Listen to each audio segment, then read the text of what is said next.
Hello good evening friends, कैसे हो? Hope so आप सब बढ़िया होगे। जैसे कि आपको पता है हम प्रीवियस ईयर पेपर्स को डिस्कस कर रहे हैं। 30 तक क्वेश्चन हम ऑलरेडी कर चुके हैं। अब 31st क्वेश्चन देखते हैं।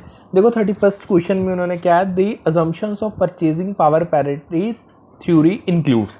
देखो यहाँ पे पैरिटी नहीं, पैरिटी थ्योरी है। देखो जो आपकी परचेजिंग पावर पैरिटी थ्योरी है, यानी जो पीपीपी ट्रिपल पी थ्योरी है, ये अज्यूम करती है एक फ्रिक्शनलेस मार्केट को। यानी इसमें सबसे पहले तो कोई ट्रांसपोर्टेशन कॉस्ट नहीं होती, क्योंकि जो गुड्स है आप उसको ईजिली और बड़े चीप वे में दो कंट्रीज़ के बीच में शिप कर सकते हो। यानी एक कंट्री से आप दूसरी कंट्री में या दूसरी कंट्री से आप अपनी मेन कंट्री में उनको ईजिली चीप रेट पे ट्रांसफ़र कर सकते हो। यानी इसमें जो आप अब ये पता क्यों पॉसिबल है, क्योंकि आप प्राइस डिस्क्रिपेंसीज हैं उनको आप एलिमिनेट कर रहे हो। अब ये प्राइस डिस्क्रिपेंसीज लोकेशन के कारण अराइज होती है, बट आपने इनको एलिमिनेट ही कर दिया है। ठीक है। नेक्स्ट आपका जो मेन चीज है, इसमें no cost for converting currencies. देखो ना तो कोई फीस है ना तो कोई चार्ज है। अगर आपने जो करेंसीज एक्सचेंज करनी वो फ्रीली एक्सचेंजेबल है, उसके लिए आपको कोई पैसा in the form of fees या चार्जेस पे करने की जरूरत नहीं है। फिर no restriction in movement of commodities. देखो जो आपके ट्रेड बैरियर्स हैं, लाइक जो टैरिफ्स हैं या कोटास है, ये that don't impede the flow of goods. यानी ये कोई आपके जो फ्लो ऑफ गुड्स में कोई ये रुकावट नहीं पैदा करते, क्योंकि ये है ही नहीं है, इनको आप एलिमिनेट कर चुके हो।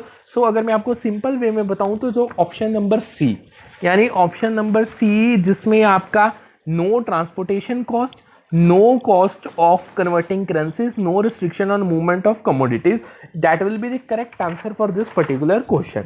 क्वेश्चन नंबर 32 पे चलते हैं। क्वेश्चन नंबर 32 क्या कह रहा है, arrange the following steps in logical sequence in recourse to dishonouring a negotiable instrument. यानी वो कहते हैं, उन्होंने आपको स्टेप्स दिए हैं, वो कहते हैं आप इन स्टेप्स को एक सीक्वेंस में अरेंज करो। और ये स्टेप्स पता है किसको हाईलाइट कर रहे हैं, अगर आपका कोई नेगोशिएबल इंस्ट्रूमेंट डिसऑनर हो रहा है। देखो जो सीक्वेंस इनका बनता है, देखो सबसे पहले तो नोटिस आता है डिसऑनर का, यानी जो होल्डर है वो इन्फॉर्म करता है ड्रॉअर को जिसने इंस्ट्रूमेंट को इशू किया था कि वो टाइम पे ऑनर नहीं हुआ, उसे पैसे नहीं मिले। यानी जो ड्रॉई है उस जिसको पेमेंट मिलनी थी उसको नहीं मिली है। ठीक है। अब जो सेकेंड स्टेप है नोटिंग का, यानी जो नोटरी पब्लिक है ना, जो नोटिंग में क्या होता है, एक नोटरी पब्लिक है, ये एक अथॉरिटी है, मतलब पावरफुल अथॉरिटी है जिसको डेजिग्नेट किया गया है। वो एक फॉर्मल रिकॉर्ड करती है डिसऑनर का, यानी उनको एक वो आपको एक एविडेंस प्रोवाइड कर देंगे और लिखत में कर लेंगे, रिटर्न में कर लेंगे कि भाई एक नेगोशिएबल इंस्ट्रूमेंट जिसको आप वो कह सकते हो, कोई भी नेगोशिएबल इंस्ट्रूमेंट है वो डिसऑनर हुआ है। फिर होगी प्रोटेस्टिंग, यानी ये एक फॉर्मल डिक्लेरेशन है नोटरी पब्लिक के द्वारा। यानी जब इंस्ट्रूमेंट डिसऑनर होता है ना, तब जो आपकी नोटरी पब्लिक है वो एक फॉर्मल डिक्लेरेशन इशू करता है प्रोटेस्टिंग की फॉर्म में, जिसे प्रोटेस्टिंग कहा जाता है, जिसमें आपको यूजली कुछ सर्टेन इंस्ट्रूमेंट्स लाइक आपके जो बिल्स ऑफ एक्सचेंज वगैरह हो गए उनके लिए ये की जाती है। फिर आप नेक्स्ट स्टेप आता है कॉम्पेंसेशन। अब जो ड्रॉअर है या आप इंडोर्सर कह लो जिसने बिल को ट्रांसफर किया है, वो लायबल हो जाता है कि उसने कंपेंसेट करना है होल्डर को, जितनी भी फेस वैल्यू बनती है इंस्ट्रूमेंट की उतनी वैल्यू उसने कंपेंसेट कर देंगे।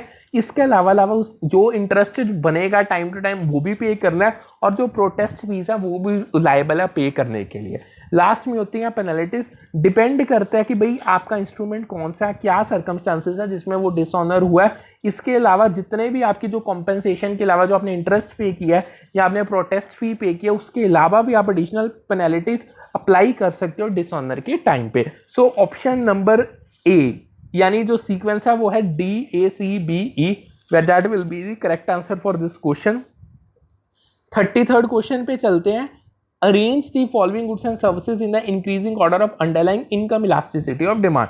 देखो जो इनकम इलास्टिसिटी है वो आपको मेजर करके बताती है कि जो एक गुड और सर्विस की डिमांड है वो कैसे इन रिस्पॉन्स टू इनकम, अगर आपकी वो इंक्रीज हो रही है, वो चेंज हो रही है। देखो सबसे पहले जो आपके इन्फीरियर गुड्स होते हैं, जैसे जैसे आपकी इनकम बढ़ेगी जो इनकी इन्फीरियर गुड्स की डिमांड है वो डिक्रीज हो जाएगी। यानी फॉर एग्जांपल इंस्टेंट नूडल्स की आप एग्जांपल ले सकते हो। सेकंड आती है नेसेसिटीज। देखो नेसेसिटीज की जो डिमांड है वो प्रोपोर्शनली इंक्रीज करती है जैसे जैसे इनकम इंक्रीज होती है, बट ये जो इंक्रीज हो रहा है वो नॉर्मल डिक्रीजिंग रेट पे है।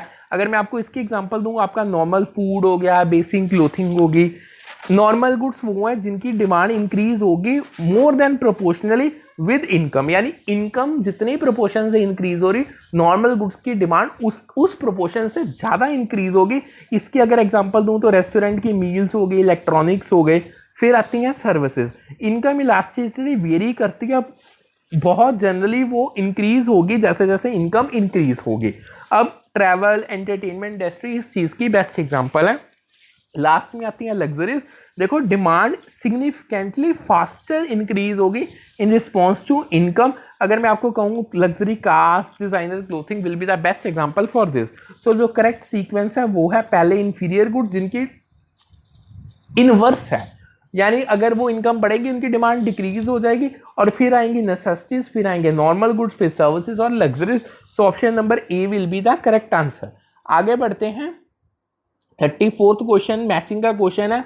आपको 80 करने का ग्लोबलाइजेशन इंडेक्स दिया है और आपको वेरिएबल्स दिए गए हैं। देखो जो 80 करने का ग्लोबलाइजेशन इंडेक्स है ये आपको मेजर करके बताता है globalization across economic, personal, technological and political dimension. चार में जो आपका ग्लोबलाइजेशन है उसको अगर चार ये मेन डायमेंशंस पे मेजर करके आपको 80 करने का ग्लोबलाइजेशन इंडेक्स बताएगा। देखो ये तो बहुत सिंपल है, ऐसे क्वेश्चंस को आप ध्यान से देख सकते हो। देखो जो आपका 80 करने ग्लोबलाइजेशन, उसका नाम ही बताता है कि ये ग्लोबलाइजेशन इंडेक्स है। सबसे पहले आती है इकोनॉमिक इंटीग्रेशन। देखो इकोनॉमिक इंटीग्रेशन में जो आपका मेन फोकस है वो है फॉरेन डायरेक्ट इन्वेस्टमेंट के फ्लोज पे, यानी एफडीआई किस तरीके से फ्लो कर रही है। फिर आती है पर्सनल इंटीग्रेशन, यानी आपको ये कैप्चर करके बताएगा जो इंटरनेशनल टूरिज्म और ट्रैवल के रिगार्डिंग डिटेल्स हैं। जो आपका टेक्नोलॉजिकल इंटीग्रेशन है इसका मतलब ये हुआ जो आपके इंटरनेट यूजर्स और कम्युनिकेशन इंफ्रास्ट्रक्चर है वो कैसा है और यूजर्स कितने हाई लेवल तक हैं। पॉलिटिकल इंटीग्रेशन में आपको पता चलेगा, ये मेजर करेगी इंटरनेशनल कोऑपरेशन, ट्रीटीज और एग्रीमेंट्स के थ्रू कितनी हो रही है कंट्रीज के बीच में। सो इसका जो करेक्ट ऑप्शन है वो होगा बी, यानी A matches third option, B first, C second, D fourth. यानी फॉरेन डायरेक्ट इन्वेस्टमेंट पहला, इंटरनेशनल टूरिज्म एंड ट्रैवल दूसरा, इंटरनेट यूजर्स तीसरा, या रेटिफिकेशन ऑफ मल्टीलेटरल ट्रीटीज चौथा पॉइंट। ठीक है, आगे बढ़ते हैं 35th क्वेश्चन पे। वो कह रहे हैं आपको अकाउंटिंग कॉन्सेप्ट्स दिए हैं, आपने जो उसकी पर्पस एप्लीकेबिलिटी उसके साथ उसको मैच करना है। देखो हर एक अकाउंटिंग कॉन्सेप्ट का अपना स्पेसिफिक पर्पस होता है। जो गोइंग कंसर्न कॉन्सेप्ट है वो ये ज्यूम करता है कि जो फर्म है वो कंटिन्यू करेगी ऑपरेशन जितना भी कमिंग फोर्सिबल फ्यूचर है, यानी ये इनअप्रोप्रिएट है बैंकरप्सी के लिए। ठीक है, इसका जो आपका उन्होंने दी हुई है आपको ऑप्शंस 10 से N. Option number 3 N inappropriate assumption for firm undergoing bankruptcy. ठीक है, फिर आती है कंसिस्टेंसी। इसमें आप सेम अकाउंटिंग मेथड्स को अक्रॉस डिफरेंट पीरियड्स कंपेरेबिलिटी करने के लिए यूज करते हो। अगर ये चीज आप यूज करोगे तभी कंपैरिजन पॉसिबल है। कॉस्ट कॉन्सेप्ट में आप जो एसेट्स हैं इनको वैल्यू किया जाता है उनकी हिस्टोरिकल कॉस्ट में, यानी एक नॉर्मल बेसिस है। कॉस्ट कॉन्सेप्ट एक नॉर्मल बेसिस है अकाउंटिंग का। मटीरियलिटी में जो जजमेंट्स हैं वो बनाई जाती हैं, रिलेटिव इंपॉर्टेंस आप एक आइटम या इवेंट को कितनी दे रहे हो उसके बेसिस पे। सो ऑप्शन नंबर डी, ए का थर्ड, बी का फर्स्ट, सी का फोर्थ, डी का second, that will be the correct answer for this question. आगे 36th क्वेश्चन पे चलते हैं। 36th क्वेश्चन आपको क्या कह रहा है, मैच अगेन मैचिंग का क्वेश्चन है। उन्होंने आपको दो लिस्ट दे दी, आपने स्केड्यूल्स दिए हुए हैं कंपनीज एक्ट 2013 के और उनके अंडरलाइन थीम्स। देखो जो स्केड्यूल्स है कंपनीज एक्ट 2013 के, उसमें कुछ स्पेसिफिक, हर एक स्केड्यूल में कुछ स्पेसिफिक इंफॉर्मेशन मेंशन की गई है। जो आपका स्केड्यूल 1 है इसमें जितना भी आपका model memorandum of association MOA है, हर डिफरेंट टाइप की कंपनी के लिए क्या रहने वाला है उसके रिगार्डिंग इंफॉर्मेशन प्रोवाइड की गई है। स्केड्यूल सेकंड स्पेसिफाई करता है जो कोड रहता है इंडिपेंडेंट डायरेक्टर्स के लिए, यानी जो रूल्स और रेगुलेशंस इंडिपेंडेंट डायरेक्टर्स ने फॉलो करने होते हैं।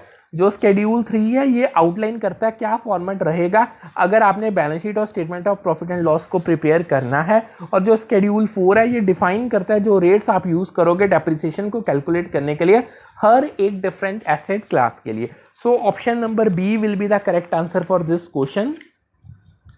आगे चलते हैं नेक्स्ट। वो क्या कह रहे हैं क्वेश्चन नंबर 37 देखो।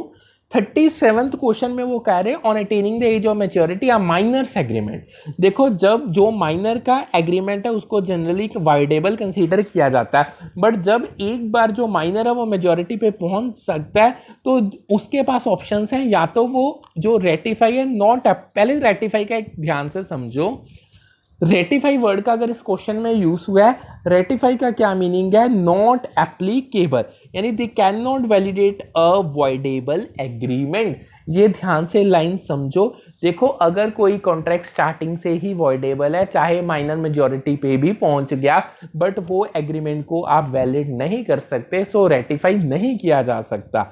ठीक है, avoid declare the agreement null and void, that is also not possible. So option number B can not be ratified by him will be the correct answer for this question. आगे चलते हैं 38th question पे, from the operational point of view which are the part of environmental audit. देखो जो environmental audit है उसका main focus है company environmental practices किस प्रकार से फॉलो कर रही है। देखो इसमें इन्वायरमेंटल मैनेजमेंट सिस्टम ऑडिट आ जाता है, यानी इवेल्युएट किया जाता है कितनी इफेक्टिवनेस से जो इन्वायरमेंटल मैनेजमेंट सिस्टम है कंपनी का वो काम कर रहा है। कॉम्प्लायंस ऑडिट होता है, यानी असेस किया जाता है कि कंपनी जितने भी इन्वायरमेंटल रेगुलेशंस बनाई गई हैं गवर्नमेंट के द्वारा, डिफरेंट एक्ट्स के द्वारा, उनके साथ अध्ययन कर रही है, उनको फॉलो कर रही है, परमिट्स जो है रिक्वायर्ड है कंपनी के पास हैं। फिर आती है साइट प्रॉपर्टी ऑडिट, यानी एग्जामिन किया जाता है क्या पोटेंशियल इन्वायरमेंटल लाइबिलिटीज एक प्रॉपर्टी की बनती है, यो एक प्रॉपर्टी के साथ एसोसिएटेड है। So option number B ACD, EMS audit, compliance audit and side property audit will be the correct answer for this particular question। देखो जो आपका सोशल ऑडिट है उसका कोई लेना देना नहीं है इन्वायरमेंटल इम्पैक्ट के साथ।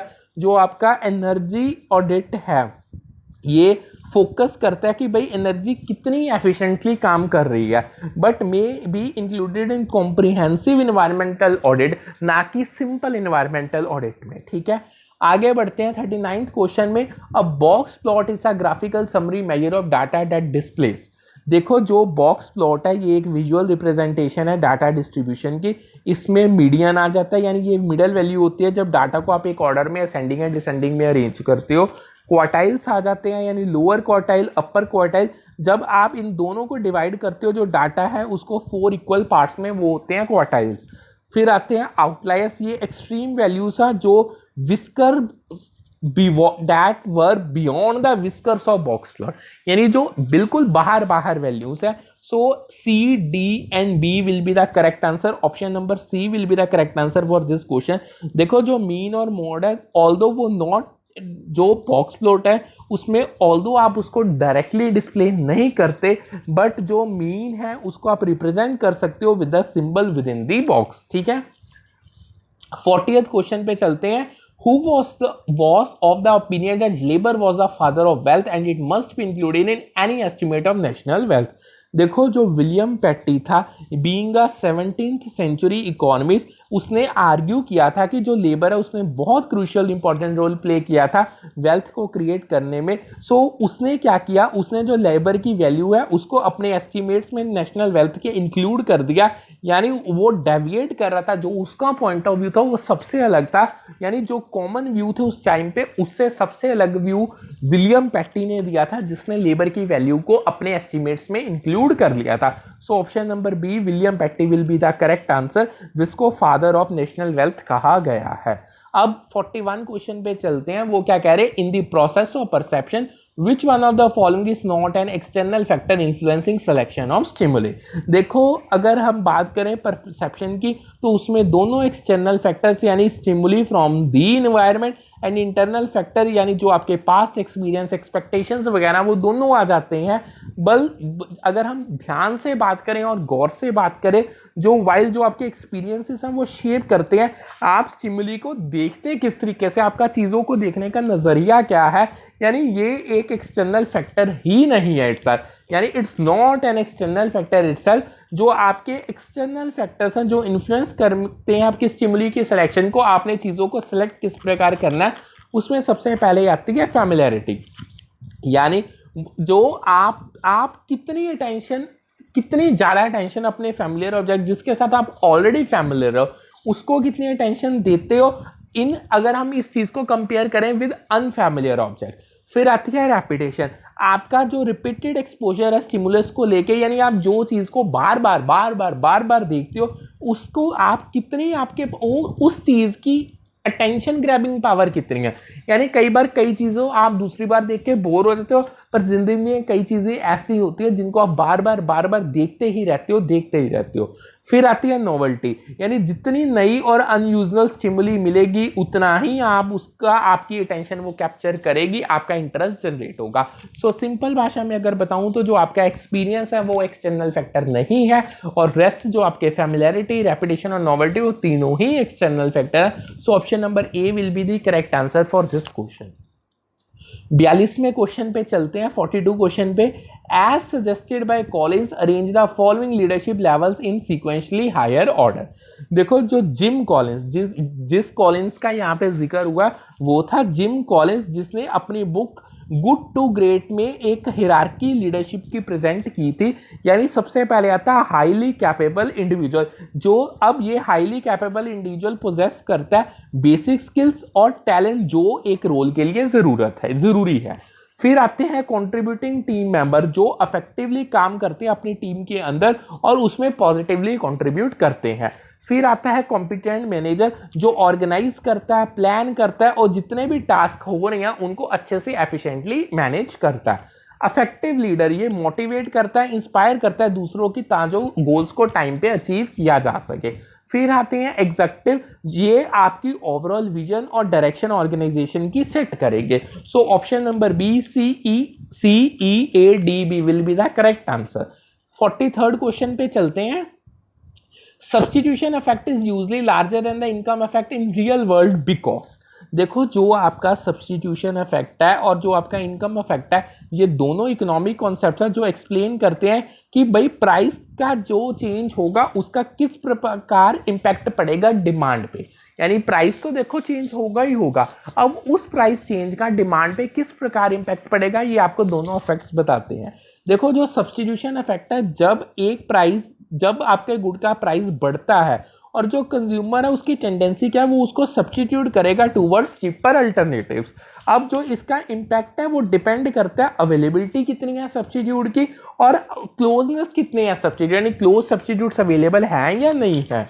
ठीक है, और जो इनकम इफेक्ट है, देखो जब एक प्राइस चेंज होगा वो अफेक्ट करेगा ओवरऑल परचेजिंग पावर क्या रहने वाली है। सो अगर एक गुड ज़्यादा एक्सपेंसिव हो जाता है तो कंज्यूमर के पास कम पैसा होता है कि वो दूसरों चीज़ों को खरीद पाते हैं, even if they aren't substitute, चाहे उस चीज़ का सब्स्टिट्यूट है या नहीं है। सो जो इनकम इफेक्ट है वो जनरली हमेशा स्मॉलर होगा। अब जो ऑप्शन ए है इसमें वो सबसे ज़्यादा सेट बैठती है, क्योंकि जो कंज्यूमर्स है वो स्पेंड नहीं करते अपना इनकम का लार्ज पोर्शन एक सिंगल गुड पर। सो जो प्राइस है वो इंक्रीज होगा एक आइटम के लिए, but might not significantly impact the overall purchasing power, यानी इनकम इफेक्ट पे उसका इतना असर नहीं होगा। अगर मैं आपको सिंपल बताऊं तो जो सब्स्टिट्यूशन इफेक्ट है जिसमें आप अल्टरनेटिव ढूंढते हो वो ज़्यादा प्रोमिनेंट हो जाएगा। अगर हम ध्यान से इन सब चीज़ों का ध्यान रखें तो ऑप्शन नंबर ए, जो consumer uses spend on A small portion of income on any one commodity will be correct answer for this question. 44th question पे बढ़ते हैं। Which one of the following values is not a part of OCTA-PACE framework? नहीं 46 नहीं, पहले 44 एक छूट गया। Which one of the group of following countries are member of ASEAN? देखो जो एशियन है यानी जिसकी फुल फॉर्म क्या है, the association of South East Asian nation, जिसमें 10 मेंबर कंट्रीज है। आप 10 मेंबर कंट्रीज का नाम सुन लो, ऑटोमेटिकली आपको आंसर पता चल जाएगा। देखो Brunei Darussalam, Cambodia, Indonesia, Lao PDR, Malaysia, Myanmar, Philippines, Singapore, Thailand और वियतनाम। ये 10 कंट्रीज हैं जो Asian Association of South East Asian Nations की मेंबर है। ऑब्वियस बात है option number A, Laos, Cambodia and Brunei, that will be the correct answer for this particular question. 45th question पे चलते हैं। Which one of following values is not a part of OCTA-PACE framework? देखो जो OCTA-PACE framework है ये एक human resource management का tool है जिसे यूज किया जाता है परफॉर्मेंस अप्रेजल के लिए और डेवलपमेंट के लिए। मेन इसके 8 की एरियाज है। O stands for objectives, C for clarity, T for teamwork, A का मतलब अकाउंटेबिलिटी, P का planning and problem solving, A का एक्शन ओरिएंटेशन, C का कम्युनिकेशन, E का इवेल्युएशन। सो जो ऑक्टापेस फ्रेमवर्क की वैल्यू है वो है एक्सटेंशन। उन्होंने कहा which of the not a part, देखो ओपननेस, प्रोएक्टिविटी, ऑटोनॉमी, तीनों पार्ट्स हैं। ऑप्शन नंबर बी एक्सटेंशन का कोई लेना देना नहीं है। So extension is not the part of OCTAPACE framework. 46वें क्वेश्चन पे चलो। When the income of minor child is clubbed with the income of mother or father, how much the deduction will be allowed to mother or father? देखो India में income tax act के दौरान जब minor child की income को club किया जाता है उसकी पेरेंट की इनकम के साथ, जो पेरेंट है वो डिडक्शन क्लेम कर सकता है ₹1500 पर माइनर चाइल्ड पर ईयर। एक साल में एक माइनर बच्चे का 1500 रुपये डिडक्शन मिलेगी। अब ये applicable only if the parent opts for old tax regime. नए टैक्स रिजाइम में जो इशू हुआ है उसमें तो ये प्रोविजन को खत्म ही कर दिया गया। सो ऑप्शन नंबर ए 1500। इस टाइम में, इस जो ये पुराना क्वेश्चन है इस टाइम में तो इसका आंसर 1500 था, बट अगर ये सेम क्वेश्चन रिपीट होता है नए रिजाइम में तो उसमें तो इसकी प्रोविजन ही नहीं है। 47th क्वेश्चन पे बढ़ते हैं। For customers which are the areas of ethical and social responsibility concern. देखो जो कस्टमर्स हैं अब इंक्रीजिंगली इनका कंसर्न कंपनी की एथिकल और सोशल रिस्पॉन्सिबिलिटी प्रैक्टिसेस को लेके बढ़ रहा है। सो इसमें कुछ चीज़ें आ जाती हैं। प्रोडक्ट की सेफ्टी, देखो हर कस्टमर एक्सपेक्ट करता है कि जो प्रोडक्ट्स हैं वो सेफ हो और उनको कोई भी हेल्थ और सेफ्टी रिस्क अराइज ना हो उस प्रोडक्ट के यूज से। फेयर प्राइस, हर कस्टमर की ज़रूरत है आज के टाइम पे कि उसको ये बिल्कुल ठीक लगे जितना प्राइस उसने पे किया वो उसके लिए जायज़ है। कोई अननेसेसरी हायर अमाउंट नहीं उससे चार्ज किया गया, यानी जितनी पैसा उसने दिया उतनी उसको वैल्यू मिल रही है।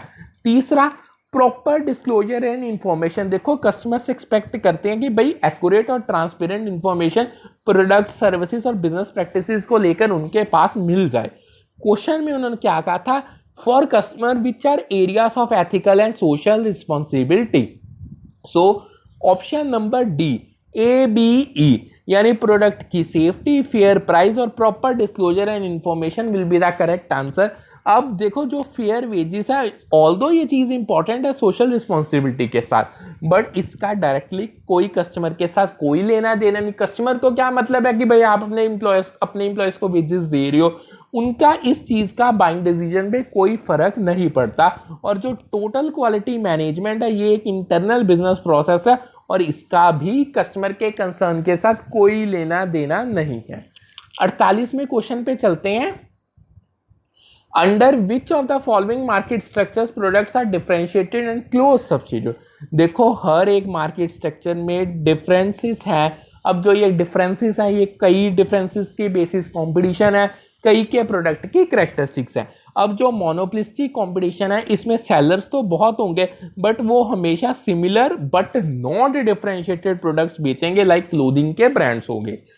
ओलिगोपोली में सेलर्स बहुत कम होंगे, वो मार्केट को डोमिनेट करेंगे। ऑफन इनके जो प्रोडक्ट्स हैं वो डिफरेंशिएटेड होंगे, लाइक जैसे सेलफोन कंपनीज। ड्यूओपोली में 2 डोमिनेंट सेलर्स होंगे मार्केट में। अब जो इनके प्रोडक्ट्स हैं वो डिफरेंशिएटेड भी हो सकते हैं, क्लोज सब्स्टिट्यूट भी हो सकते हैं, जैसे आपकी ऑनलाइन स्ट्रीमिंग सर्विसेज लगा लो। So option number B monopolistic competition, oligopoly and duopoly will be the correct answer, जो आपका परफेक्ट कंपटीशन है। अब इसमें आइडेंटिकल स्टैंडर्डाइज प्रोडक्ट्स होते हैं और इसमें बायर सेलर भी बहुत ज़्यादा है। मोनोपोली में सिंगल सेलर है जिसका एक यूनिक प्रोडक्ट है। सो इन चीज़ों का अगर ध्यान दे तो 48 का में क्वेश्चन का option number B will be the correct answer. Next question पे चलते हैं 49। उन्होंने आपको 2 लिस्ट दी है। लिस्ट 1 मोटिव दिए हैं ह्यूमन बिहेवियर का ऑर्गेनाइजेशन में और उनकी कैरेक्टरिस्टिक। देखो जो आपका ह्यूमन बिहेवियर ऑर्गेनाइजेशन में वो उस अलग अलग मोटिव्स उसको ड्राइव करते हैं, वो डिपेंड करता है अलग अलग मोटिव्स पे। अचीवमेंट, आपकी क्या डिज़ायर है अकम्पलिशमेंट को लेके, एक्सीलेंस को लेके। सो डायरेक्टली कंसर्न फॉर एक्सीलेंस के साथ ये रिलेटेड है। कंट्रोल, ज़रूरत क्या है आपको पावर की, कौन सी चीज़ें आप इन्फ्लुएंस करते हो, सिक्योरिटी की ज़रूरत कितनी है, concern for ordinariness. Next extension, desire कितनी है आपके, आप इम्पैक्ट कितना डालना चाहते हो, क्या आप एक कोई मार्क को छोड़ना चाहते हो, और आप कितनी रिकॉग्निशन दूसरों के द्वारा चाहते हो, यानी concern for others. Dependency, need कितनी है एफिलेशन की, सिक्योरिटी की, बिलोंगिंग की, कंसर्न फॉर सेल्फ डेवलपमेंट। सो अगर हम इन चीज़ों का ध्यान रखें तो ऑप्शन नंबर डी, ए का थर्ड, बी का फोर्थ, सी का वन, डी का two will be the correct answer. आगे 50वें क्वेश्चन, 50th क्वेश्चन पे मूव ऑन करते हैं। A point estimator is said to be consistent when, देखो जो एक पॉइंट एस्टिमेटर है वो एक स्टैट है जिसको यूज किया जाता है एस्टिमेट करने के लिए पॉपुलेशन पैरामीटर यानी मीन, प्रोपोर्शन। अब जो एक कंसिस्टेंट एस्टिमेटर होता है उसकी कुछ जो मेन प्रॉपर्टीज है वो मैं आपको बताता हूँ। देखो कंसिस्टेंसी क्या कहती है, जैसे जैसे सैंपल साइज इंक्रीज होगा जो पॉइंट एस्टिमेटर है वो ज़्यादा क्लोजर जाएगा ट्रू पॉपुलेशन पैरामीटर जो रहने वाला है उस वैल्यू के वो ज़्यादा नज़दीक जाएगा। जितना स्मॉलर स्टैंडर्ड एरर होगा उतना desirable but isn't a defining characteristics of consistency, यानी इसका ऑल्दो ये चीज़ डिजायरेबल है बट कंसिस्टेंसी के साथ इसका कोई लेना देना नहीं। अब जो आपकी एक्सपेक्टेड वैल्यू है वो that being equal to the population parameter but doesn't necessarily guarantee consistency, इसका भी कंसिस्टेंसी के साथ कोई लेना देना नहीं। सो जितनी भी आपके पास अवेलेबल इंफॉर्मेशन है that also isn't a specific criteria for consistency. So इन चीज़ों से अगर मैं बताऊं तो that option number C, it tends to be closer to population parameter as the sample size become larger will be the correct answer for this particular question. आगे बढ़ते हैं 51st question पे। In case of two variables the estimated regression equation is y is equal to 60 plus 5x. The total sum of squares is 15,730 and sum of square due to error is 1530. The estimated regression line based on information is, देखो जो आपको ये चीज़ें दी गई हैं इसमें जो total sum है स्क्वायर्स का एसएसटी वो रिप्रेजेंट करता है टोटल वेरिएशन कितनी है डिपेंडेंट वेरिएबल में। जो sum of squares due to error SSC है वो रिप्रेजेंट करता है वेरिएशन कितनी है वाई में, that is not explained by the regression line. और जो गुड फिट होता है वो सिग्निफाई करता है कि जो रिग्रेशन लाइन है वो कैप्चर कर रही है सब्सटेंशियल पोर्शन टोटल वेरिएशन का जो वाई में हो रही है।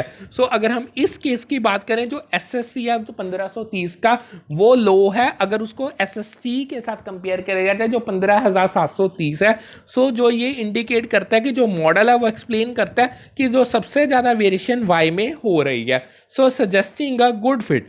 सो इससे जो answer number C, option number C will be the correct answer for this question. 52 पे चलते हैं। The doctrine of caveat emptor applies in which of the following situation.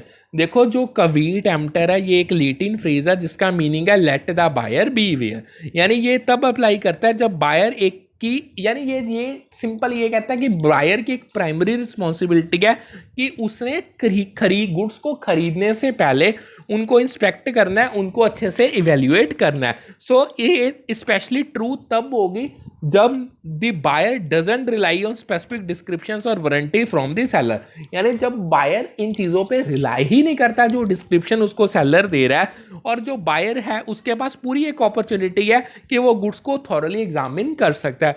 So option number D buyer beware will be the correct answer, यानी when the buyer does not intimate the purpose to the seller and depends upon his own skill and judgment।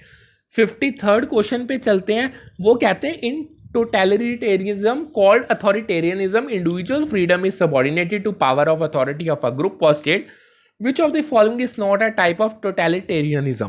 देखो जो totalitarianism है ये एक political system है जहाँ पे जो स्टेट है वो कंट्रोल करती है जितने भी एस्पेक्ट्स हैं लाइफ के। अगर मैं आपको इसकी कुछ कॉमन टाइप्स बताऊं तो एक होती है थियोक्रेटिक, यानी अब ये बेस होती है जो आपकी रिलीजियस अथॉरिटी है। राइट विंग यानी आपकी जो पावर कंसंट्रेट होती है स्ट्रॉन्ग ऑफन नेशनलिस्टिक लीडर या पार्टी के पास। फिर आता है ट्राइबल, यानी इसमें जो बेसिस है वो लॉयल्टी है एक पर्टिकुलर ट्राइब या एथनिसिटी को लेके। सो option number D conservative will be the correct answer, यानी जो कंजर्वेटिव आइडियोलॉजीज हैं जनरली एडवोकेट करती हैं लिमिटेड गवर्नमेंट इंटरवेंशन को, और जो ट्रेडिशनल वैल्यूज है यानी ये उनको डिस्टिंक्ट बनाती हैं टोटलिटेरियनिज्म सिस्टम से, यानी कंजर्वेटिज्म का दूर दूर तक कोई भी लेना देना नहीं है टोटलिटेरियनिज्म के साथ। 54th क्वेश्चन पे चलते हैं। दो लिस्टें दी हुई हैं, टेक्निक्स दी गई हैं और फीचर दिया गया। देखो जो नेटिंग है इसमें आप ग्रुपिंग करते हो, यानी grouping offsetting transaction in different currencies to reduce administrative cost, यानी कैश मैनेजमेंट के लिए। जब आपने अपनी एडमिनिस्ट्रेटिव कॉस्ट को रिड्यूस करना है तब आप ऑफसेटिंग ट्रांजैक्शंस को, यानी एक ट्रांजैक्शन को दूसरी ऑफसेटिंग करने के लिए ट्रांजैक्शंस को ग्रुप कर देते हो अलग अलग करेंसीज में।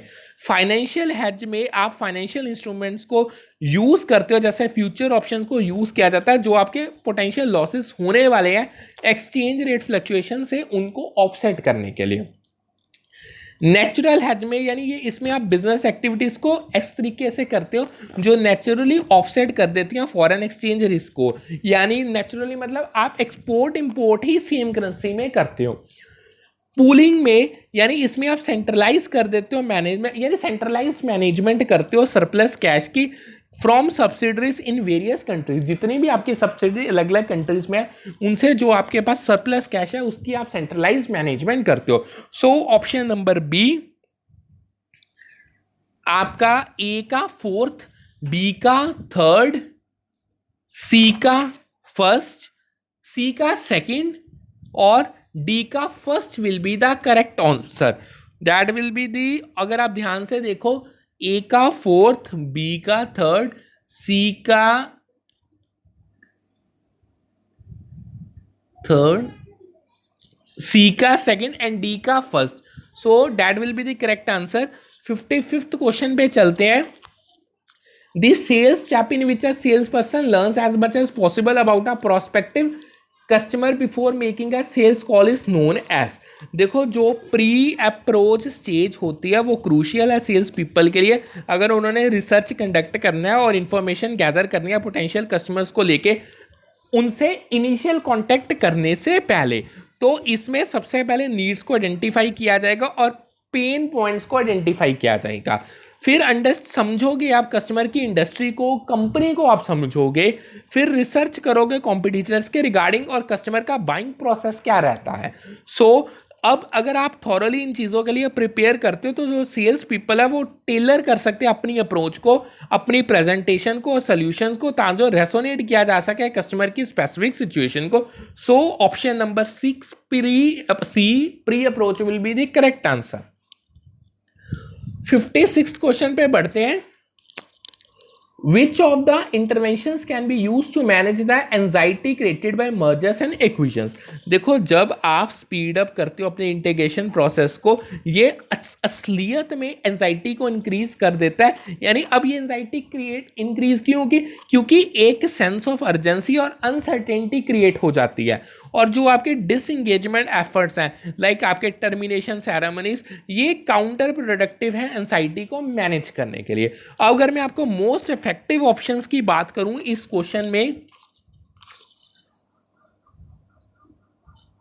Articulating a new vision, common goals and organizational symbols, यानी ये चीज एक तो क्लैरिटी प्रोवाइड करती है, डायरेक्शन देती है और सेंस ऑफ बिलोंगिंग क्रिएट हो जाती है। Employ counselling and stress management training, यानी इसमें इक्विप करोगे आप एम्प्लॉयज को, उनको टूल्स दोगे ताकि वो चेंज के साथ कोप अप कर पाए और नेविगेट कर पाए इमोशनल चैलेंजेस जो अब वो मर्जर और एक्विजिशंस में फेस कर रहे हैं। Social support from spouse, friend, supervisor and coworker. So एक जितनी स्ट्रॉन्ग सपोर्ट नेटवर्क होगा उतनी ही सेंस ऑफ सिक्योरिटी और वेलबींग होगी ट्रांजिशन के टाइम पे। सो अगर सारी चीजों को ध्यान में रखा जाए तो ऑप्शन नंबर सी ACE, यानी speeding up integration process, C employ counselling and stress management, E social support from spouse, friends, supervisor and coworker will be the correct answer। 57th question पे बढ़ते हैं। Which one of the following normative ethical theories has net benefit from decision as consideration in ethical decision making? Ethics जो आपकी ethical theory है net benefit की, उसमें जो आपका मेन है यूटिलिटेरिज्म, लाइक अगर मैं आपको इसको डिटेल में बताऊं, एथिक्स ऑफ ड्यूटी, यानी मेन आपका फोकस है कि आपने मॉरल रूल्स और ऑब्लिगेशंस को फॉलो करना है रिगार्डलेस ऑफ कॉन्सिक्वेंसेस का इसमें कोई लेना देना नहीं है। थ्योरी ऑफ जस्टिस, इंश्योर करनी है फेयर डिस्ट्रीब्यूशन हो रही है बेनिफिट्स और बर्डन्स की सोसाइटी में। स्टॉक होल्डर्स एथिक्स, प्रायोरिटाइज करना कि भाई जितना हो सके उतनी आप मैक्सिमाइज करो शेयर होल्डर की वेल्थ को। सो जो यूटिलिटेरियनिज्म है ये एम्फेसाइज करता है मैक्सिमम ओवरऑल हैप्पीनेस को और वेलबींग को, जितना हो सके उतने लोगों के लिए। सो जो ये है ये अलाइन करता है with concept of net benefit by considering overall consequences of our decision. 58th question पे चलते हैं। The practice of setting a price target by the firm and then developing a product that would allow the firm to maximize total profits at the price is called। ध्यान से सुनो, जो Prestige pricing है ये एक higher price set करती है luxury और एक्सक्लूसिविटी के कन्वे करने के लिए। प्राइस लाइनिंग में प्रोडक्ट्स को ग्रुप किया जाता है स्पेसिफिक प्राइस पॉइंट्स पे। प्राइस मैचिंग में आप अलाइन करते हो प्राइस को कॉम्पिटिटर की ऑफरिंग के साथ। अब जो वैल्यू प्राइसिंग है इसमें आप एक प्राइस सेट करते हो। अब ये जो इसके प्राइस सेटिंग के बेसिस होंगे वो होगी परसीव्ड वैल्यू कस्टमर, जो यानी जो वैल्यू कस्टमर्स परसीव कर रहे हैं, जो प्रोडक्ट या सर्विस उनको मिल रहा है। सो ये अलाइन करता है विद टारगेट प्राइस अप्रोच के साथ। सो option number D value pricing इसका करेक्ट आंसर होगा। 59 क्वेश्चन पे चलते हैं। The competition amendment act 2023 revamped the competition act in which of the following perspectives. देखो जो 2023 अमेंडमेंट की गई है कॉम्पिटिशन एक्ट में, उसने सब अलग अलग डिफरेंट टाइप्स के चेंजेस को इंट्रोड्यूस किया है। सबसे पहले थ्रेशोल्ड फॉर सीसीआई नोटिफिकेशन, अब इसको इंक्रीज कर दिया गया 2000 करोड़ को, जो एक रेलेवेंट है। असेसमेंट टाइमलाइन रिडक्शन, यानी इसको रिड्यूस किया गया 210 से 150 दिनों में, जो एक फास्टर प्रोसेस है। एक्सक्लूसिव डीलिंग एग्रीमेंट्स, इनको रिप्लेस कर दिया गया, जो आपके डीलिंग एग्रीमेंट्स को रिप्लेस कर दिया गया एक्सक्लूसिव सेलिंग एग्रीमेंट्स के साथ, जो एक जस्ट टर्मिनोलॉजी को अपडेट किया गया है। ब्रॉडन एंटी कॉम्पिटिटिव एग्रीमेंट्स, यानी entities not in the same trade can be including, यानी स्कोप को और वाइडर कर दिया गया है। रीडिफाइंड एंटी कॉम्पिटिटिव प्रैक्टिसेस, यानी प्रैक्टिसेस लाइक आपके जो tie ups, resale price maintenance और एक्सक्लूसिव डिस्ट्रीब्यूशन है, उनको और क्लैरिफिकेशन दी गई है और डिटेल में समझाया गया। So in short option number D, जितने भी ऑप्शन दी गए हैं वो सारे की सारी अमेंडमेंट्स हैं, वो सारी की सारी ही करेक्ट हैं। लास्ट क्वेश्चन आज के सेशन का, विच of the following describe an intervention currency. ध्यान से समझो, एक्सपोर्टर इनवॉइस करेंसी ये आपकी इंटरवेंशन करेंसी नहीं है। क्रॉस बॉर्डर ट्रांजैक्शन करेंसी ये आपकी इंटरवेंशन करेंसी हो सकती है बट हर बार नहीं। व्हीकल करेंसी, ये करेंसी को आप यूज करते हो ट्रांजैक्शन को फैसिलिटेट करने के लिए, ना कि कोट करने के लिए। सो इन शॉर्ट जो आपकी इंटरवेंशन करेंसी है ये वो करेंसी है जिसमें जो आपकी डोमेस्टिक करेंसी है exchange rate, in which a domestic currencies exchange rate is quoted, यानी आप अपनी डोमेस्टिक कंट्री के एक्सचेंज रेट को कोट करते हो। यानी जो ये करेंसी है ये ऑफन मेजॉरिटी में international currency like USD, euro और जेपीवाई होती है। So option number C quoted currency will be the correct answer for this particular question. So यहाँ पे हम करते हैं आज का सेशन वाइंड अप।